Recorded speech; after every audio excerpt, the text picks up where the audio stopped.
youth in this country are feeling very alienated at the moment. You know, it used to be very easy for youth to get a trade, and that used to motivate a person.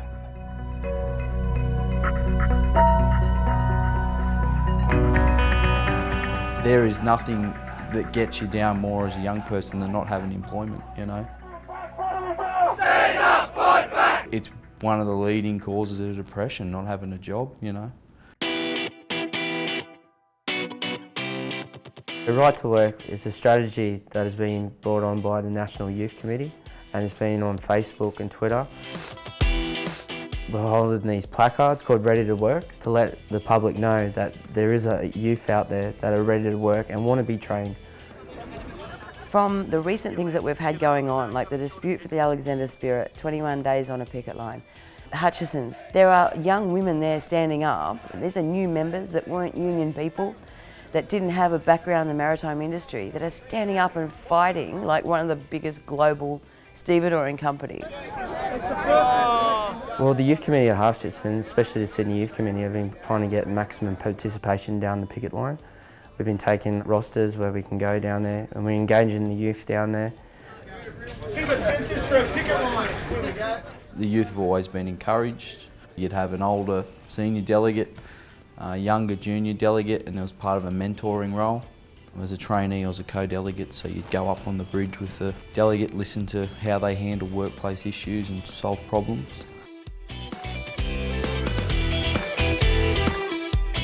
I went to a youth conference in Melbourne not long after I got to sea. I think I was 18 or 19. I was an angry young man, but they put their arm around you, they support you, they make you feel that your self-worth's more than just coming and doing your job and going home. The education starts there, the informal education, and so you get identified. From that, you become a workplace delegate. My name's Emma, and I'm going to be introducing Michelle and Mike. We set about creating the methodology to ensure that the youth would be employed in those organising positions. Most of our youth are delegates in their workplaces, so that's another form of training. And then you've got your delegates 1, 2 and now 3, which has just been developed. What we've also got is train the trainer concept. We've taken the senior rank and file people, the delegates, the same people that are the mentors in the workplaces. They've got their training and assessing certs, so they go and deliver the delegates courses. You're going to resonate with young people if you're from the same job as them, you know, you're from the same industry, you understand the same struggles.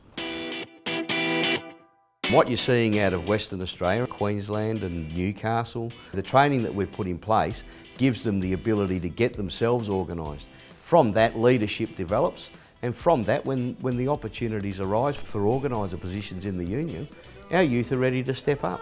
Hey guys, how are you? Welcome to the MUA Youth First vlog.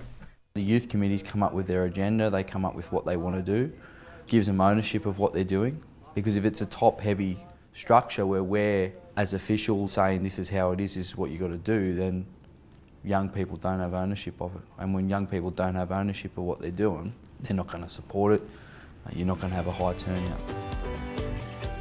We've gone from now 0 members being organisers in this union to now at least 10. And of those 10, all of them would be youth. And I think that that's what makes the union and the youth movement of our union so functional and so robust and so dedicated to the issues that face maritime workers. Free trade in the last 10 years has gotten this rap that it's the best thing that can happen to any country. But without labour testing the market, youth unemployment will just keep going higher and higher. I've been now working for the one offshore company for the last 5 years as a casual. Looks like without ever getting a permanent job. This industry I love. I want to make a career out of it. You've got to fight for your industry. Like, we've had seafarers for 100 years fight for their industry, and never before have they been under more of an attack. You know, we're a union that, against the odds, has always fought. As long as there's resistance, we're still in there. I think it's a sign of the youth themselves in how far they've come in terms of how organised they are.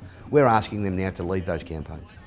I've got no doubt in my mind that our youth movement, I don't call it the committee, I call it the youth movement, of our union is probably one of the most dynamic in the trade union movement in this country.